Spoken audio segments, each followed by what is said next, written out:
Shri Suresh Prabhu. Sir, this agreement that has been signed between India and United States, which the Prime Minister presented before the Parliament on the 18th of July, has three components.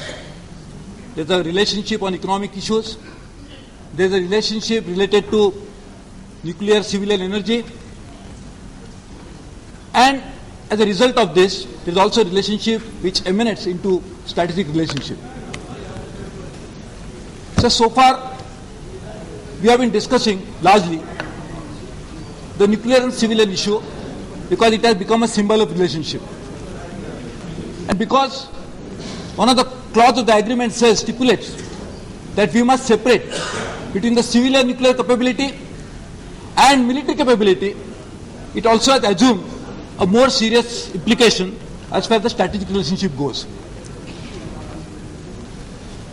While we need to move forward with the United States, being the largest economy of the world, being the largest science and technology hub of the world, it lies in India's interest that we must collaborate with them in India's interest, on India's terms, on such issues that concern India, and we should try to take the relationship forward, which will benefit India. Sir, I would like to remind that the first green revolution that took place in India also happened essentially because of cooperation that was offered by the United States at that time. M.S. Swaminathan, C. Subramaniam played a key role. The technology and transfer of technology in a great deal also happened from there. Therefore, it is really important that we must strengthen the relationship in such terms that will benefit India. In foreign policy, it is important that we must look at the rest of the world from India's eyes, and whenever it converges in India's interest, we should try to collaborate and cooperate. So here, on energy front, which is essentially the heart of this agreement, India has been unfortunately secluded from accessing fuel for firing its reactors for a long period of time.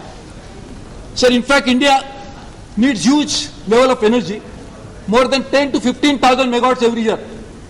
So we have been planning to add 10,000, and we are not even going up to 40% of that for a variety of reasons. We need to go into that. In fact, power is one of the key concerns of India. While doing that, it's important that we must develop an energy mix. So how do you go up with the energy mix? Do we need one energy against the another? So in my opinion, we need all forms of energy that are available within the country. We need hydro, we need thermal, we need renewable, and we also need nuclear. And why do we need nuclear energy? Essentially because the world is facing a serious challenge of climate change. So the greenhouse gas emission has created a huge crisis in the world, which humanity has to now face. Probably the whole humanity will not be there on this planet in the next few years' time. We in India, we are facing this problem because of floods and the syndrome of drought, which recurs time and again.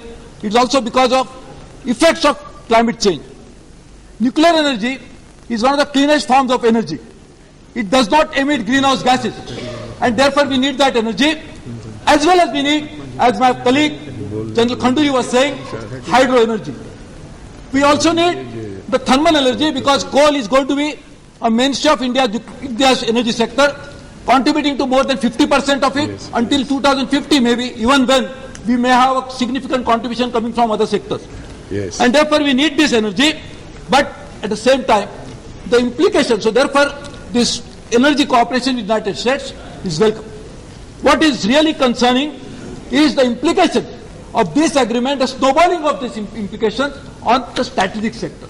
So what is really in India's interest to make sure that we are not solely guided only by looking at the energy issues, we must converge with that while making sure that our long-term strategic interests are not in any way compromised.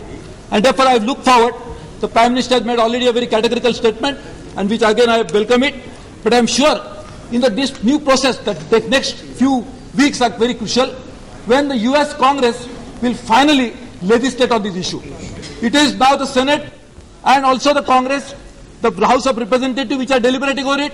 I'm sure there is going to be a compromise, as they call it, between the two houses to decide on the conflicting issues that will emerge. Yes. But I hope that Prime Minister will be able to make sure Thank you. on behalf of India that these concerns are properly addressed. I am sure the Prime Minister has made a very clear Yes. statement Thank you. that it is from our side, this is these four walls and nothing more. I would like to know whether, suppose for some reason, the legislation does not conform to our concern and within the parameter that we already stipulated, whether we'll be walking out of this agreement. If so, whether there are so many other implications of this agreement. As I said, it's not just nuclear civilian agreement. We have another agenda with United States which goes beyond this agreement, whether we'll be compromising on that or we should try to emerge in a way that will make sure that all our concerns are properly addressed, all India's interests are Thank properly you. protected, and we'll be able to move forward. Thank you very much. Sri Mahatab. Thank you very much.